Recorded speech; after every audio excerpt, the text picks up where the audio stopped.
Help! Actually, my parents. Yesterday, I was run over by a car driven by my mother-in-law and rushed to the hospital. After the surgery, while I was resting, my husband called. After you were taken away yesterday, the police came.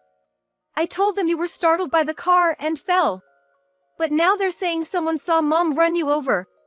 Summarizing my husband's excited rambling, it seems both my in-laws were taken to the police station. I was indeed injured by my mother-in-law driving the car yesterday. Yet, both the person who ran me over and my father-in-law, who was in the passenger seat, lied in their testimony. My husband had orchestrated it, making it seem like I fell and got injured. I was dumbfounded for a while. Hey! Are you listening? Anyway, you need to go and explain that it was just a fall. That's the first thing he says to me after I was rushed to the hospital. My anger reached its limit, and I decided to take revenge on my husband and in-laws. They must think I'll always do as they wish, but that won't happen. Then it struck me. Yes, this will surely prove I was run over by my mother-in-law. In pain, I reached for my phone again. My name is Emma, I'm 50 years old. Since marrying, I've been a homemaker. I met my husband, Hayden, in my 20s, a typical office romance. He was assigned to look after me when I joined the company. He wasn't particularly handsome or appealing to women. Naturally, I had no romantic feelings for him. I never saw him as more than a colleague, just diligently following his instructions every day. However, working together, he took a keen interest in me. I thought he was just happy to have a subordinate close to his age, but gradually realized it was more than that. Initially reluctant, I started feeling good about being flattered every day. Thinking back, I don't know what I saw in him. But I fell for his sweet talk, and we started dating. We worked together for a while, and about a year later, he proposed. Having no reason to refuse, I accepted. Convincing myself this was what life was about, I started a new chapter. At my husband's behest, I quit my job and, without discussion, started living at his parents' house. I had visited my in-laws a few times before marrying but never imagined living with them. They were warm and welcoming on those few occasions, which reassured me. By that time, my father-in-law had retired, so I spent my days with them while my husband was at work. There was no sweet newlywed life. It was nothing like I had imagined. At first, they seemed somewhat considerate, but their attitude towards me changed over time. My mother-in-law's demands grew day by day, crushing my spirit. You're able to be a homemaker thanks to Hayden, so you better be perfect at housework. Whenever something slightly displeased her, she would eagerly scold me. She never doubted her mission to educate the imperfect daughter-in-law, which seemed to be her life's purpose. She lived with her mother-in-law too and often bored me with stories of back in my day. Times and values have changed. Being forced to accept her outdated mindset was nothing but a nuisance. But due to my position, I had no choice but to silently endure her constant nagging. She often went to a cafe with her friends of the same age, where they seemingly enjoyed bashing their daughters-in-law. Oddly enough, they didn't brag about how great their daughters-in-law were, but rather competed over who had the worst one. Hearing these stories made me wonder if I would end up like them, filling me with dread. As for my father-in-law, he wasn't exactly supportive either. Although he didn't antagonize me like my mother-in-law, he complained about my cooking almost daily. The seasoning is too strong today. Are you trying to get rid of the elderly quickly? His old-fashioned attitude, viewing women as inferior, was evident. Whenever the topic comes up, he keeps saying how women should be.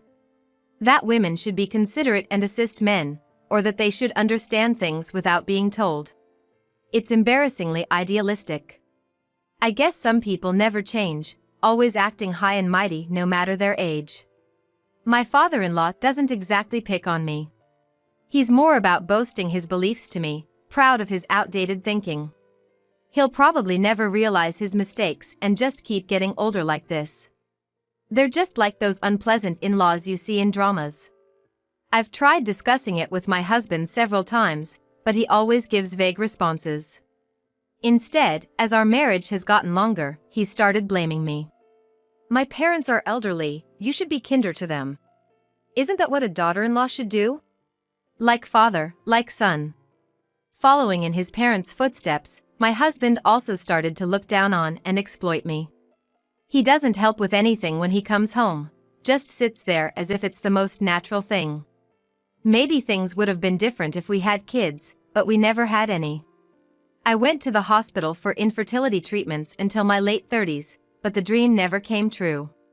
Right after we got married, my in-laws were always pressuring me about when they would see a grandchild. It's not entirely my fault. Children are a blessing. It's ridiculous to think about having a baby just for my in-laws. I figured there was no need to force it, so I gave up when I turned 40. In this less than happy life, there were people who supported me. The couple who lived across the street. Juliana and Kyle lived together without any children. Kyle's mother had lived with her mother-in-law and she didn't want to cause the same trouble, so he refused to live together. Juliana was there for me during my infertility struggles and even listened to my complaints about my in-laws. My in-laws and husband are all about appearances, so Juliana was initially surprised. I thought your husband was a nice guy. It's a bit off-putting that he's still not independent from his parents at his age. Thanks to Juliana, I managed to get through life without getting too overwhelmed. My mother-in-law, over 75, still drives herself when going out. It looks dangerous, and I've warned my husband, but he doesn't listen. If I suggest she should give up her driver's license, he explodes, "Are you calling my mom an idiot?" He gets furious, thinking I'm insulting his mother. I tried talking to my mother-in-law too, but she still thinks she's young. "Are you treating me like an old lady? You're really unpleasant," she says, getting as angry as my husband. I was worried something terrible might happen, and it did, but not in the way I expected. That day, as usual, I walked to the nearby supermarket. Without a driver's license, walking is mostly how I get around. I thought about getting a license after starting a job, but I got married sooner than expected. When I discussed it with my husband, he was against it, saying, "I can drive, so you don't need it." On sale days, I end up with too much to carry, but there's no way I can ask my husband or mother-in-law for a ride. My husband, who used to happily offer a ride when we were younger, now just scoffs and refuses. I was carrying heavy bags and had just gotten back home when I noticed. The garage door was open. Did she say she was going out today? My mother-in-law hadn't mentioned anything when I left the house. Well, never mind, I thought, passing the garage to head to the front door, when suddenly, a car roared out of the garage at high speed. "Oh!" It was the only silly thing I could utter in surprise. The next moment, the car hit me without slowing down. It threw me backward by the impact and groceries tumbled from my bags.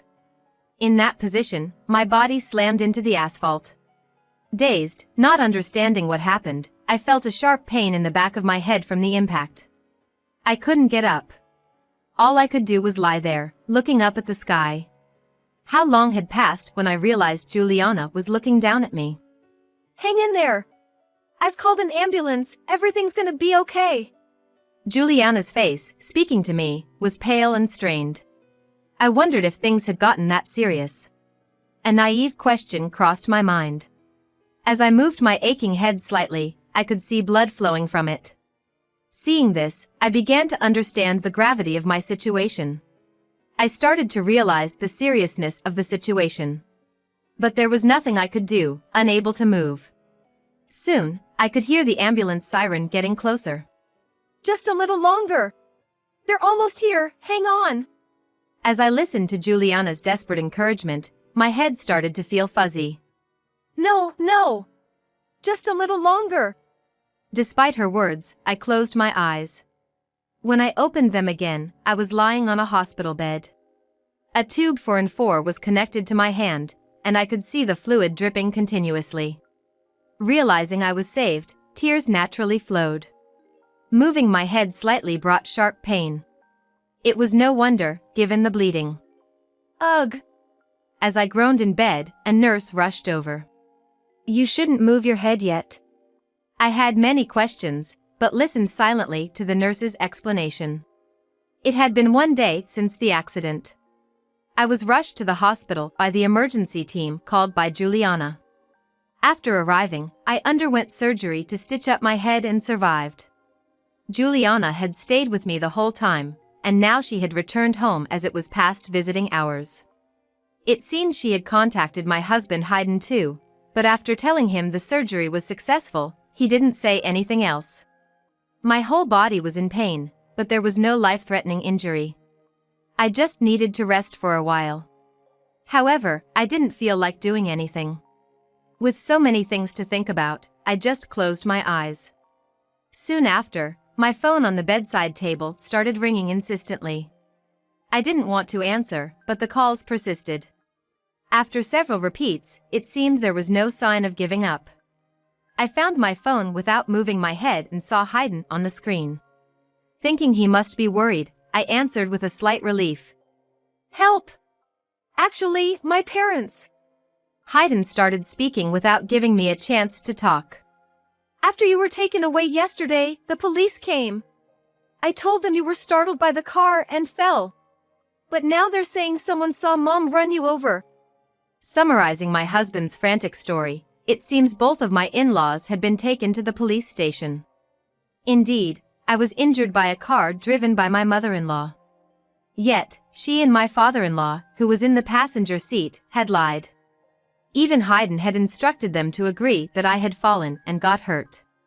I was dumbfounded for a while. "Fortunately, the car wasn't damaged. Dad wasn't hurt, but Mom seemed to have twisted her neck from the collision. Despite that, poor them, the police are being so one-sided." He was more concerned about the car and his parents, oblivious to my shock. How rotten can this family be? Since picking up the phone, has he said even one word of concern for me? No, nothing. He was only worried about his parents, taken to the police, and even wanted me to prove their innocence. "Hey! Are you listening?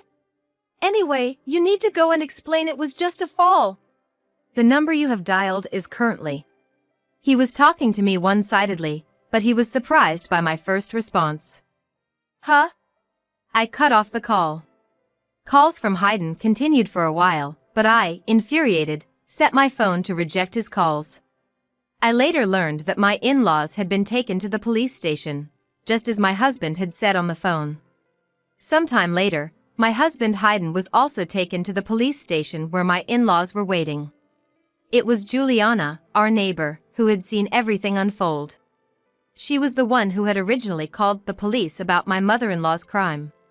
After accompanying me in the ambulance, she handled various procedures in place of Hayden. She was questioned by the police officers who arrived at the scene. It seems her questioning happened after they had already spoken to my in-laws, serving as a sort of corroboration of the story. Juliana noticed the accident when she heard a loud noise outside. Looking out her window, she saw me lying on the street. And she hurriedly called an ambulance before rushing out. By that time, my mother-in-law's car was gone, and it wasn't clear what had happened. Juliana was more concerned about my safety than finding the cause. When questioned, she told the truth. However, my in-laws immediately denied any suggestion by the police that I had been hit by a car. Sensing something was off, Juliana kept thinking even after the police officer left. After ensuring my surgery was complete, she returned home and discussed the incident with her husband Kyle. Then Kyle came up with an unexpected solution. "The car's dashcam, it records 24/7. The accident happened right in front of our car, it must have caught everything." They checked the camera in their car together. Just as I thought. True to Kyle's hunch, the moment of my accident was recorded. The footage unmistakably showed my mother-in-law hitting me with her car. After I fell, my father-in-law peeked out of the car window before they drove away. It was a clear hit and run. Armed with the footage of my in-laws' crime, they went to the police station. They were able to prove that I hadn't simply fallen and injured myself. The police, having heard from Juliana, immediately questioned my in-laws. Despite the video evidence, my in-laws were reluctant to admit their guilt. "That video is a setup. Someone is trying to frame me. Officer, Please, you can't put an old lady like me in jail, right? Both my mother-in-law and father-in-law were embarrassingly adamant in denying the crime. Eventually, my mother-in-law admitted guilt, claiming she was instructed to hide the truth by her son. Indeed, Hayden had told his parents to align their stories. But I questioned my mother-in-law's sanity for betraying her own son to save herself. My father-in-law, perhaps tired from the interrogation, admitted that he was in the passenger seat but had fled without helping me. When the police interrogated Hayden, he also struggled to admit his involvement. Then a detective came to my hospital room. Your parents both say they were instructed by their son to cover up the accident. At first, they lied through their teeth, but this seems to be the truth. Perhaps feeling sorry for my ordeal, the detective spoke with evident regret. They inspected the car but found no major damage. If Hayden had repaired any damage to the car, it would have been considered evidence tampering. However, Hayden wisely decided against it. Since then, I haven't seen Hayden at all and have lost all affection for him. I told the detective about the phone call. He then said that at that time he had instructed his parents to keep their mouths shut. The detective sighed deeply after hearing this. I don't know what to say. I can only imagine how you feel. He sympathized with me, someone who had been betrayed by her family after suffering a serious injury requiring surgery. After a while of heavy silence, the detective bowed deeply and left the room. A few days later, when I was about to be discharged from the hospital, the police contacted me again. Juliana, who had come to pick me up in place of Hayden, drove me straight to the station. The detective from the previous day greeted us. It turned out he was the same one who had heard Juliana's story, and he led us inside. In the room, we were met with the gaunt figures of Hayden and my in-laws. Emma! My mother-in-law, upon seeing me enter the room guided by the detective, suddenly began to tear up. I thought it was insincere, but she seemed genuinely crying. Whether she felt relieved to see a family member or was relieved to see me alive, hoping for a lighter sentence, I couldn't tell. We waited for my mother-in-law to calm down before beginning. A female officer soothed her, and she finally seemed ready to talk. My father-in-law, sitting next to her, looked utterly exhausted and kept repeating "I'm sorry" to me. The specific purpose of the day was to align the details of the accident with me, the victim, present. The screen displayed the footage of the accident submitted by Juliana. While watching it, the detective proceeded to discuss each detail. My in-laws answered the questions honestly, and I nodded in agreement, confirming the facts. The main issue was whether my husband Hayden was involved. Following my statement, his call history had been checked, which proved he had called me. However, even now, Hayden continued to deny any involvement. I, unfortunately, hadn't recorded the content of our call, so the conversation wasn't progressing. Are you trying to frame me too, you liar? At times, the detective calmed Hayden, who became emotional and appeared agitated. Please stop. Lying any further will only lead to your regret. Do you want to betray your own mother and father to save yourself? My warnings fell on deaf ears. Feeling an impasse, the detective spoke up. So, your parents are continuing to lie to the police, is that correct? With that question, Hayden fell silent. My words carried a different weight. Your mother running over your wife is clearly captured on the video, which both of your parents have admitted to. But according to you, your parents, out of self-preservation, are implicating you as an accomplice. The detective's serious tone made Hayden's face tense. Do you understand? The crimes of your parents are becoming even more serious. Hearing this, Hayden finally admitted his guilt. At the very end, he realized the gravity of his actions. With Hayden's confession, all three were fully exposed. Police officers in the room started moving around hurriedly. Regarding this matter, the detective then turned to me, discussing whether I wanted to withdraw the complaint. While the crimes committed by the three couldn't be erased, this decision would significantly alter their fate. However, I firmly declined. I was lucky to survive, but their decision to flee the scene right after the accident is unforgivable. I'll be filing a complaint to ensure they pay for their crimes. My decision caused a significant stir among them. My mother-in-law cried out loud, and both my father-in-law and Haydn slumped in despair. They probably never imagined I would make such a ruthless decision. They all believed themselves to be good spouses, a good mother-in-law, and a good father-in-law, assuming I would naturally forgive them. Had they handled the situation properly after the accident, it wouldn't have come to this. But my in-laws chose to protect themselves over my life. Haydn prioritized his parents' and public image over his wife's life. I want them to reflect on the gravity of their actions and duly pay for their crimes. I stood up silently and left the room.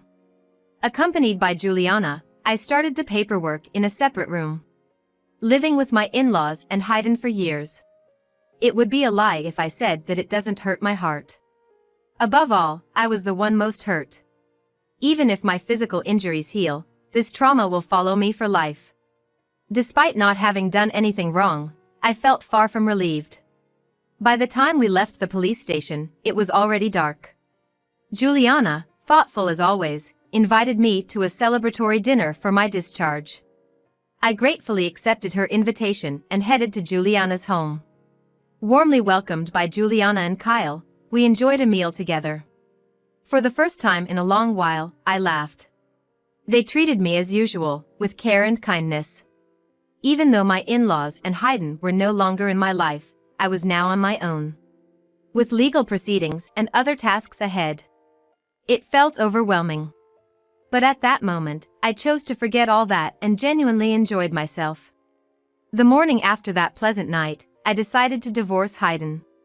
There was no need to keep tormenting myself.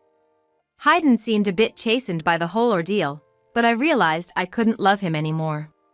I immediately contacted a lawyer and brought up the subject of divorce with Haydn. At first, he seemed surprised, but soon he agreed, seemingly understanding the situation. I couldn't bear to see Haydn's pathetic state any longer, so I left everything else to my lawyer. The three of them faced criminal charges, and in addition, they were ordered to pay me a settlement. Since the divorce was largely Haydn's fault, I received a significant amount in alimony. I decided to leave my in-laws' house and rented an apartment with the money I received. I had planned to start anew in a distant place, but I chose to stay in the familiar town. There is a reason I didn't move away.